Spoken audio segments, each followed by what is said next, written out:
2025 അവസാനത്തോടെ ഇപ്പോൾ joint operation centre എന്ന് പറയുന്ന മിലിറ്ററി എക്യുപ്മെന്റ്സ് ടെസ്റ്റ് ചെയ്യുന്ന ഒരു സ്ഥലം ഉണ്ടായിരുന്നു. ഈ സ്ഥലത്തിന്റെ എക്സാക്ട് ലൊക്കേഷനോ ആ ഫെസിലിറ്റിയുടെ ഡീറ്റെയിൽസിനെ പറ്റിയൊന്നും ഒരിക്കലും നിങ്ങൾ അറിയാൻ പോകുന്നില്ല. അതെന്തുകൊണ്ടാണ് എന്ന് നിങ്ങൾ ഈ വീഡിയോ മുഴുവനും കണ്ടാൽ മനസ്സിലാവും. അങ്ങനെ ആ ദിവസം വൈകിട്ട് സൂര്യൻ അസ്തമിക്കുന്നതിന് തൊട്ട് മുമ്പാണ് ഇതൊക്കെ സംഭവിക്കുന്നത്. ഇത് മിലിറ്ററി എക്യുപ്മെന്റ്സ് ടെസ്റ്റ് ചെയ്യുന്ന ഒരു സ്ഥലമായതുകൊണ്ട് തന്നെ ഇത് സിറ്റുവേറ്റ് ചെയ്തിരിക്കുന്നത് വളരെയധികം റിമോട്ട് ആയിട്ടുള്ള അധികം ആൾതാമസമില്ലാത്ത ഒരു സ്ഥലത്താണ്. ഈ സ്ഥലത്തിന്റെ ചുറ്റുപാടും മലനിരകൾ ഉണ്ടായിരുന്നു എന്നുള്ളൊരു ഡീറ്റെയിൽ നമുക്കറിയാം. അതെന്തുകൊണ്ടാന്ന് വെച്ചാൽ കഴിഞ്ഞ കുറച്ച് ദിവസങ്ങളായി അവിടെ ജോലി ചെയ്തു വരുന്ന ആൾക്കാരെല്ലാവരും ഈ മലനിരകളുടെ ഡയറക്ഷനിൽ നിന്ന് എന്തൊക്കെയോ ശബ്ദങ്ങൾ കേൾക്കുന്നുണ്ടായിരുന്നു. എന്തൊക്കെയോ വലിയ ഭാരമുള്ള സംഭവങ്ങളെല്ലാം തകർന്നു വീഴുന്ന രീതിയിലുള്ള ശബ്ദങ്ങളായിരുന്നു ഇവരെല്ലാവരും വന്ന് കേട്ടിരുന്നത്. അതും ഇതൊരു മിലിറ്ററി ഫെസിലിറ്റി ആയതുകൊണ്ട് തന്നെ അവരുടെ കൈവശം ഒരുപാടധികം റേഡാർ എക്യുപ്മെന്റ്സ് ഉണ്ടായിരുന്നു. അപ്പോൾ ഈ റേഡാറിലൂടെയും ഒരുപാടധികം എന്തൊക്കെയോ ഒബ്ജക്റ്റുകളെ അവർക്ക് ഡിറ്റക്ട് ചെയ്യാനും കഴിഞ്ഞിട്ടുണ്ടായിരുന്നു. അതും ഈ ഒബ്ജക്റ്റുകൾ ഡിറ്റക്ട് ചെയ്തിരുന്നത് ഈ മലനിരകളുടെ ആ ശബ്ദം കേൾക്കുന്ന അതേ ഡയറക്ഷനിൽ നിന്നായിരുന്നു. അപ്പോ ഇതെല്ലാം കൂടി ആയപ്പോൾ ഇവിടെയുള്ള ആൾക്കാർക്ക് എല്ലാവർക്കും വളരെയധികം കൺഫ്യൂഷനും വളരെയധികം പേടിയും തോന്നി. അതായത് ഇതൊരു മിലിറ്ററി ടെസ്റ്റിംഗ് ഫെസിലിറ്റി ആയതുകൊണ്ട് തന്നെ ഇവർക്ക് ഒരുപാടധികം ഭീഷണികൾ നേരിടാനുള്ള സാധ്യത വളരെയധികം കൂടുതലാണ്. അങ്ങനെ ഇതെന്തായിരിക്കുമെന്ന് അന്വേഷിക്കാൻ വേണ്ടി ഇവർ തീരുമാനിക്കുകയും അതിന്റെ ഭാഗമായി ഒരു സീനിയർ US ഇന്റലിജൻസ് ഓഫീസറിനെയും അദ്ദേഹത്തിന്റെ കൊളീഗിനെയും അതോടൊപ്പം തന്നെ 2 പൈലറ്റുകളെ നിയമിക്കുന്നു. അങ്ങനെ ഈ 4 പേരടങ്ങുന്ന ഈ ക്രൂ ഒരു ഹെലികോപ്റ്ററിൽ കയറി ടേക്ക് ഓഫ് ചെയ്യുന്നു. ഇവരുടെ ഈ ഒരു മിഷന്റെ ദൗത്യം എന്ന് പറയുന്നത് എന്താണ് ആ ശബ്ദം, എന്താണ് ഈ റഡാറിൽ കാണുന്നത്, അത് നേരിട്ട് വിറ്റ്നസ് ചെയ്യാന്നുള്ളത് മാത്രമായിരുന്നു. അതോടൊപ്പം തന്നെ വളരെയധികം വ്യക്തമായിട്ടുള്ള ഒരു ഇൻവെസ്റ്റിഗേഷൻ നടത്തിയെടുക്കാനും കൂടി വേണ്ടിയിട്ടാണ് ശരിക്കും അന്ന് അവർ ടേക്ക് ഓഫ് ചെയ്തത്. ഇവിടെ ഈ ഹെലികോപ്റ്റർ ചൂസ് ചെയ്തിരുന്ന ആ ഒരു പാതയുടെ പേരാണ് നാപ്പ് ഓഫ് ദി എർത്ത്. അതിന്റെ അർത്ഥം വേറൊന്നല്ല, ഭൂമിയുമായിട്ട് അധികം ഹൈറ്റിലൊന്നായിരിക്കില്ല ഈ ഹെലികോപ്റ്റർ പറക്കുന്നത്, എന്നാൽ ഭൂമിയുമായിട്ട് വളരെയധികം അടുത്തുമല്ല പറക്കുന്നത്. ഒരു സേഫ് ഡിസ്റ്റൻസിലൂടെ അവിടെ എന്തൊക്കെയാണ് സംഭവിക്കുന്നത് എന്ന് വ്യക്തമായിട്ട് കാണാൻ വേണ്ടിയിട്ടാണ് ഇവർ ഈ ഒരു പാത തിരഞ്ഞെടുത്തത്. ഇത് മിലിറ്ററി എക്യുപ്മെന്റ്സ് ടെസ്റ്റ് ചെയ്യുന്ന ഒരു സ്ഥലമായതുകൊണ്ട് തന്നെ അവിടെ പലതരത്തിലുള്ള റോക്കറ്റുകളുടെ പാർട്ടുകളും അങ്ങനെയുള്ള തകർന്നു വീണിരിക്കുന്ന റോക്കറ്റുകളും മിസൈലും അങ്ങനെ ഒരുപാട് കാര്യങ്ങൾ മാത്രമാണ് അവർക്ക് കാണാൻ കഴിഞ്ഞത്. അങ്ങനെ കുറച്ചു നേരം കഴിഞ്ഞപ്പോഴാവട്ടെ ഈ മലകളുടെ ഗ്യാപ്പിൽ ഒരു ഗുഹ പോലത്തെ ഒരു എൻട്രൻസ് പോലത്തെ ഒരു സ്ഥലം അവർ കണ്ടെത്തി. പക്ഷേ ഇങ്ങനത്തെ ഒരു സ്ഥലം ഉണ്ടെന്നുള്ള ഒരു കാര്യം ഈ ടെസ്റ്റിംഗ് റേഞ്ചിലുള്ള ആൾക്കാർക്ക് ആർക്കും തന്നെ അറിയാൻ പാടില്ലായിരുന്നു. അതുകൊണ്ട് തന്നെ ഇവർ ആ ഒരു സംഭവം എന്താണ് എന്ന് ഇൻവെസ്റ്റിഗേറ്റ് ചെയ്യാൻ വേണ്ടി തീരുമാനിക്കുന്നു. അതിനുവേണ്ടി അവർ ഈ ഒരു സ്ഥലത്തേക്ക് ഹെലികോപ്റ്റർ ലാൻഡ് ചെയ്യാൻ വേണ്ടി ശ്രമിച്ചായിരുന്നു. പക്ഷെ അവർക്ക് ആ ഒരു സ്ഥലത്ത് ലാൻഡ് ചെയ്യാൻ കഴിഞ്ഞില്ല. അതുകൊണ്ട് തന്നെ അവർ ആ ഒരു സ്ഥലത്തെ മാർക്ക് ചെയ്തിട്ട് അവർ അവിടെ നിന്ന് വിട്ടുപോയി. ഇതിപ്പോ ഇവരുടെ ഇൻവെസ്റ്റിഗേഷൻ കുറച്ചധികം മണിക്കൂറുകളായിട്ട് നീണ്ടു നിൽക്കുന്നത് കൊണ്ട് തന്നെ ഈ ഹെലികോപ്റ്ററിന്റെ ഇന്ധനം പയ്യെ കുറഞ്ഞു വരുന്നുണ്ടായിരുന്നു. അതുകൊണ്ട് തന്നെ ഇവരുടെ ആ ഒരു ഇൻവെസ്റ്റിഗേഷൻ പെട്ടെന്ന് തന്നെ അവസാനിപ്പിക്കണമായിരുന്നു. അതിനുവേണ്ടി ഇവിടുത്തെ ഓഫീസറിന്റെ കൂടെ വന്നിരുന്ന ആ ഒരു കൊളീഗിനെ ഒരു സ്ഥലത്ത് ഡ്രോപ്പ് ചെയ്യുകയും അതിനുശേഷം ഈ ഹെലികോപ്റ്ററിൽ ഇന്ധനം നിറയ്ക്കാൻ വേണ്ടിയിട്ട് അവർ വേറൊരു സ്ഥലത്ത് പോയി ലാൻഡ് ചെയ്തു. അങ്ങനെ ഇവർ ഇന്ധനമൊക്കെ നിറച്ച് ബേസിലേക്ക് തിരിച്ച് മടങ്ങുന്ന ആ ഒരു സമയത്താണ് അവർക്ക് വേറെ ഒരുപാടധികം റിക്വസ്റ്റുകൾ കിട്ടുന്നത്. ഇവർ ഈ ഹെലികോപ്റ്ററിൽ നിൽക്കുന്ന ആ ഒരു സ്ഥലത്തിന്റെ തൊട്ടടുത്ത് ഒരുപാടധികം മലനിരകൾ ഉണ്ടായിരുന്നു. അവിടെ ഒരുപാടധികം അൺഐഡന്റിഫൈഡ് ആയിട്ടുള്ള ഒബ്ജക്റ്റുകളെ പിടിക്കുന്നുണ്ട് എന്നാണ് ഇവർക്ക് പാസ് ചെയ്തിട്ടുള്ള ആ ഒരു ഇൻഫർമേഷൻ. ഇപ്പോ ഹെലികോപ്റ്ററിൽ ഇന്ധനം ഉള്ളത് കൊണ്ട് തന്നെ ഇവർ ഇവരുടെ ആ ഒരു റിക്വസ്റ്റ് അംഗീകരിക്കുകയും ഈ ഒരു സ്ഥലത്തേക്ക് പോകാൻ വേണ്ടി തീരുമാനിക്കുന്നു. അങ്ങനെ ഈ ഹെലികോപ്റ്റർ ഈ ഒരു സ്ഥലത്തേക്ക് പോകുന്നു. ഇവിടെ ഈ ഇൻവെസ്റ്റിഗേഷൻ ആരംഭിച്ച സമയം എന്ന് പറയുന്നത് ഒരു സന്ധ്യാ നേരമാണ്. അതുകൊണ്ട് തന്നെ രണ്ടാമതും ഇവർ ആ മലനിരകളിലേക്ക് പോകുന്ന ആ ഒരു സമയം എന്ന് പറയുന്നത് പിച്ച് ബ്ലാക്ക് ആണ്, അതായത് ഇരുട്ടാണ്. അതുകൊണ്ട് തന്നെ ഈ ഹെലികോപ്റ്ററിന്റെ പൈലറ്റ് ഉപയോഗിച്ച് വന്നത് ആ ഹെലികോപ്റ്ററിനകത്തുള്ള നൈറ്റ് വിഷൻ ഗോഗിൾസ് ആയിരുന്നു. പക്ഷേ ഇവിടുത്തെ ഇന്റലിജൻസ് ഓഫീസർ ആയിക്കോട്ടെ യാതൊരു രീതിയിലുള്ള സംഭവങ്ങൾ ഉപയോഗിച്ചിട്ടുണ്ടായിരുന്നില്ല. അദ്ദേഹത്തിന്റെ സ്വന്തം കണ്ണുകൾ കൊണ്ടാണ് ആ ഒരു സംഭവങ്ങളൊക്കെ നോക്കിപ്പോയത്. പക്ഷെ നേരത്തെ പോലെ തന്നെ ഇവർക്ക് യാതൊരു സംഭവം കാണാൻ കഴിഞ്ഞില്ല. അതുകൊണ്ട് തന്നെ ഇവർ തിരികെ ബേസിലേക്ക് പോകാൻ വേണ്ടി തീരുമാനിക്കുന്നു. അങ്ങനെ ഇവർ തിരികെ ബേസിലേക്ക് പോകുന്ന ആ ഒരു സമയത്താണ് വീണ്ടും ഒരുപാടധികം റിക്വസ്റ്റുകൾ ഇവരുടെ കൈവശം കിട്ടുന്നത്. നിങ്ങൾ ചെക്ക് ചെയ്ത മലനിരകളിൽ ഒരുപാടധികം പറക്കുന്നളികളുടെ റഡാർ ഡാറ്റ കിട്ടുന്നുണ്ട് എന്നാണ് വീണ്ടും മെസ്സേജ് വരുന്നത്. ഇത് കേട്ട ഉടനെ തന്നെ ഓഫീസർ ഹെലികോപ്റ്റർ പൈലറ്റിന്റെ അടുത്ത് കാര്യം പറയുന്നു. അദ്ദേഹം വീണ്ടും ഹെലികോപ്റ്റർ തിരിക്കുകയും ഈ മലനിരകളിലേക്ക് പോവുകയും ചെയ്യുന്നു. എന്നാൽ ഇത്തവണ ഈ ഇൻവെസ്റ്റിഗേഷൻ ഓഫീസറിനും നമ്മുടെ പൈലറ്റിനും കോ പൈലറ്റിനും വെറും കൈയോടെ തിരിച്ചു പോകാൻ കഴിഞ്ഞില്ല. കാരണം അവരെന്ത് കണ്ടത് വളരെയധികം ബ്രില്യൻ്റ് ആയിട്ടുള്ള കാഴ്ചകളായിരുന്നു. ഇവർ കണ്ട കാഴ്ചകളെ ഇൻവെസ്റ്റിഗേഷൻ ഓഫീസർ ടെസ്റ്റിഫൈ ചെയ്യുന്നത് ഇങ്ങനെയാണ്: A series of close UAP encounters that last over an hour. ഏകദേശം 1 മണിക്കൂറോളം കൂടുതൽ ഇവർക്ക് ഒരുപാടധികം പറക്കുംതളികളെ കാണാൻ കഴിഞ്ഞു എന്നാണ് ഇദ്ദേഹം പറയുന്നത്. ഇത് രാത്രി സമയമായതുകൊണ്ട് തന്നെ ഇവിടുത്തെ പൈലറ്റുകൾ ഉപയോഗിച്ച് വന്നത് നൈറ്റ് ഗോഗിൾസും തെർമൽ വിഷനും ഒക്കെയാണ്. ഈ എക്യുപ്മെന്റ്സിലൂടെയാണ് ഇവർ ആദ്യമായിട്ട് ആ ഒരു സംഭവത്തെ കാണുന്നത്. ഇവിടെ ഇവരുടെ കൈവശം തെർമൽ ക്യാമറാസ് ഉള്ളത് കൊണ്ട് തന്നെ ഇവർക്ക് ആ ഒരു സംഭവത്തിന്റെ താപനില അറിയാൻ കഴിയുന്നുണ്ടായിരുന്നു. ഇവർ പറയുന്നത് ഈ പറക്കുംതളികൾ വളരെയധികം ചൂട് പുറപ്പെടുവിക്കുന്നുണ്ട്. അതോടൊപ്പം തന്നെ ഇത് ഗ്രൗണ്ടുമായിട്ട് വളരെയധികം അടുത്താണ് ഇങ്ങനെ പറന്നു നിൽക്കുന്നത്. അതോടൊപ്പം തന്നെ ഇവർ വളരെയധികം ഡീറ്റെയിൽ ആയിട്ട് പറയുന്ന വേറൊരു കാര്യമുണ്ട്.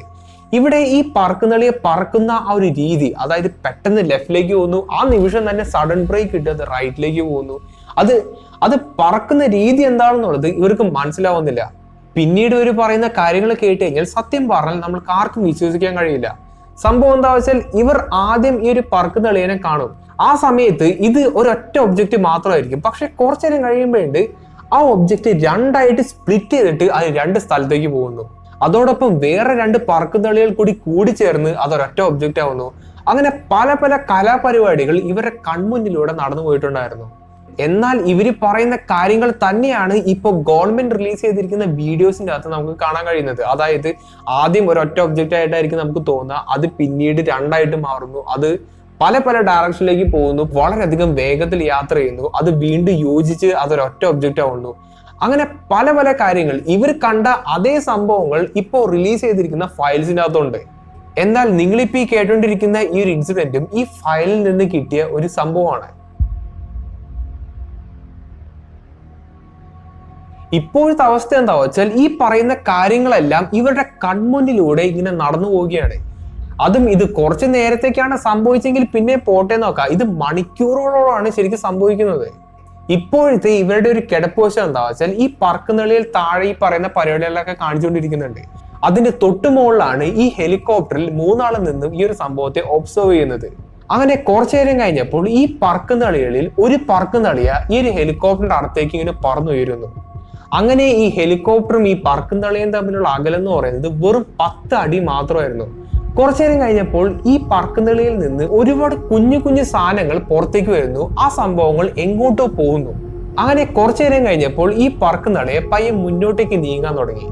അതിന്റെ പിന്നാലെ നമ്മുടെ ഹെലികോപ്റ്ററും വച്ചു പിടിച്ചു. പക്ഷെ കുറച്ചു നേരം കഴിഞ്ഞപ്പോൾ ഈ പറക്കുംതളിയുടെ വേഗത വളരെയധികം കൂടി തുടങ്ങിയ പിന്നെ നമ്മുടെ ഹെലികോപ്റ്ററിന് വച്ചു പിടിക്കാൻ കഴിഞ്ഞില്ല. നിങ്ങളൊരു കാര്യം ആലോചിക്കുക, ഈ ഒരു സംഭവം നടന്നിട്ട് വെറും മാസങ്ങളെ ആയിട്ടുള്ളൂ. 2025 അവസാനത്തെ മാസമാണ് ഈ ഒരു സംഭവമൊക്കെ നടക്കുന്നത്. അതിന്റെ അർത്ഥം വേറൊന്നല്ല, നമ്മുടെ കൈവശമുള്ള സാങ്കേതിക വിദ്യകൾക്ക് ചേർന്ന് നിൽക്കാൻ കഴിയാത്ത എന്തോ ഒരു ടെക്നോളജിയാണ് ശരിക്കും ഇത്. അങ്ങനെ ഈ പറക്കുംതളിയെ എങ്ങോട്ടോ പറന്നു പോകുന്നു. ഹെലികോപ്റ്റർ ആയിക്കോട്ടെ വേറൊരു സ്ഥലത്തേക്ക് മാറിപ്പോകുന്നു. പിന്നെ കുറച്ചു നേരം കഴിഞ്ഞപ്പോൾ ഇവർ ഒരുപാടധികം പറക്കുംതളികളെ ആകാശത്ത് പറന്നു നിൽക്കുന്നതായിട്ട് കാണുന്നു. ഇതിന്റെ അകത്ത് കൊടുത്തിരിക്കുന്ന ഡിസ്ക്രിപ്ഷൻ അനുസരിച്ച് ഓറഞ്ച് കളറിലുള്ള ഓർബുകളെ അവർ കണ്ടു എന്നാണ് പറയുന്നത്. ഇതേ സമയത്ത് ജോയിന്റ് ഓപ്പറേഷൻ സെന്ററിലുള്ള ആൾക്കാർ ഈ ഒരു സംഭവത്തെ എല്ലാം റഡാറിൽ കാണുന്നുണ്ട്. ഈ ഹെലികോപ്റ്ററിൽ പറക്കുംതളികൾ അടുത്ത് നിൽക്കുന്നതായിട്ട് കാണുന്നുണ്ട്. അപ്പൊ എല്ലാ പരിപാടികളും ഇവരെല്ലാവരും കാണുന്നതാണ്.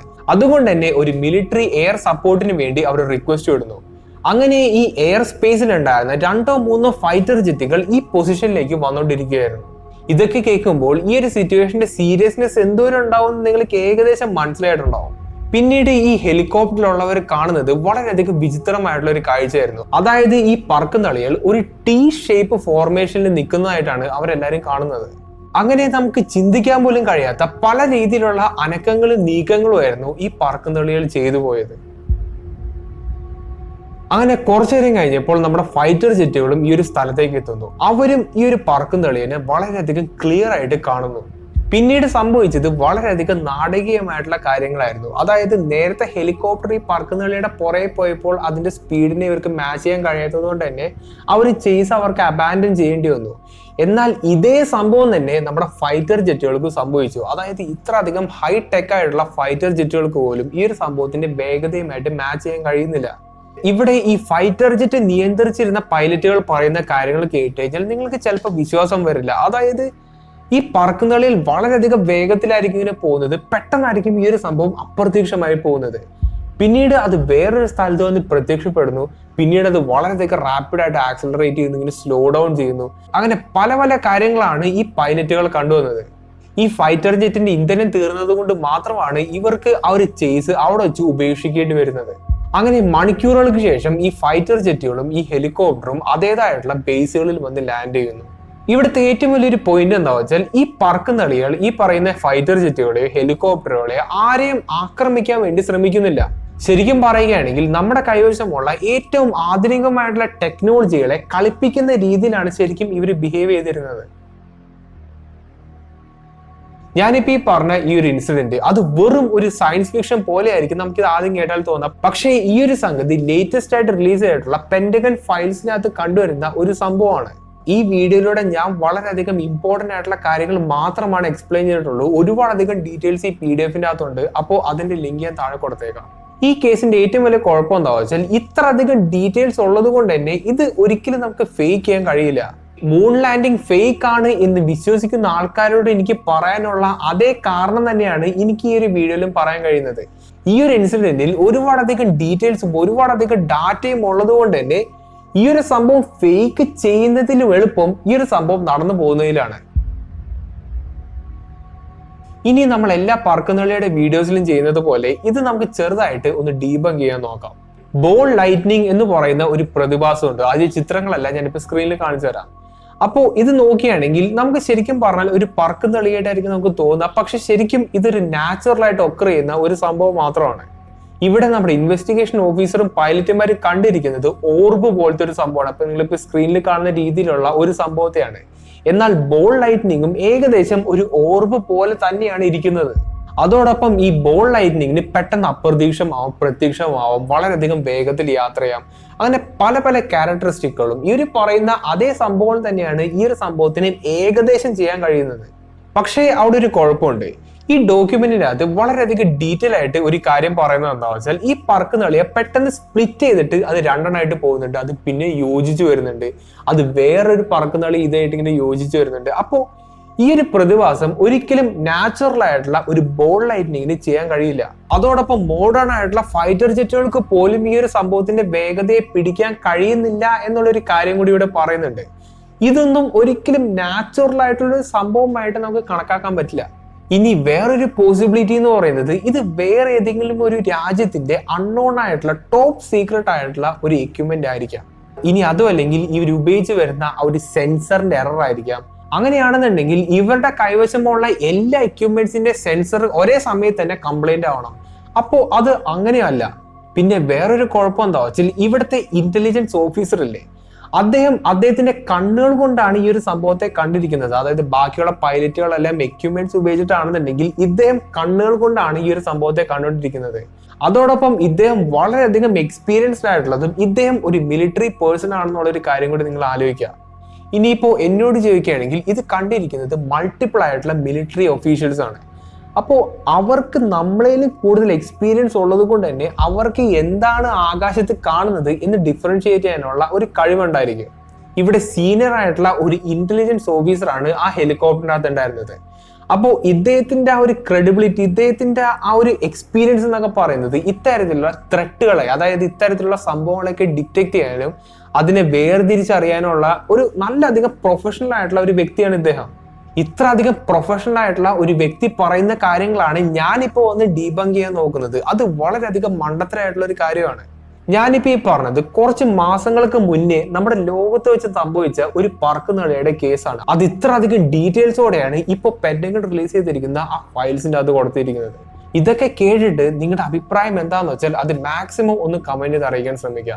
അതോടൊപ്പം തന്നെ പറക്കുന്നളികളെ പറ്റിയിട്ടും ലേറ്റസ്റ്റ് ആയിട്ടുള്ള UFO റിലീസസിനെ പറ്റിയിട്ടുള്ള നിങ്ങളുടെ അഭിപ്രായങ്ങൾ മാക്സിമം ഒന്ന് കമന്റ് ചെയ്ത് അറിയിക്കാൻ ശ്രമിക്കുക. അപ്പോൾ നല്ലൊരു ടോപ്പിക്കായിട്ട് ഇനി അടുത്ത വീഡിയോ കാണാം.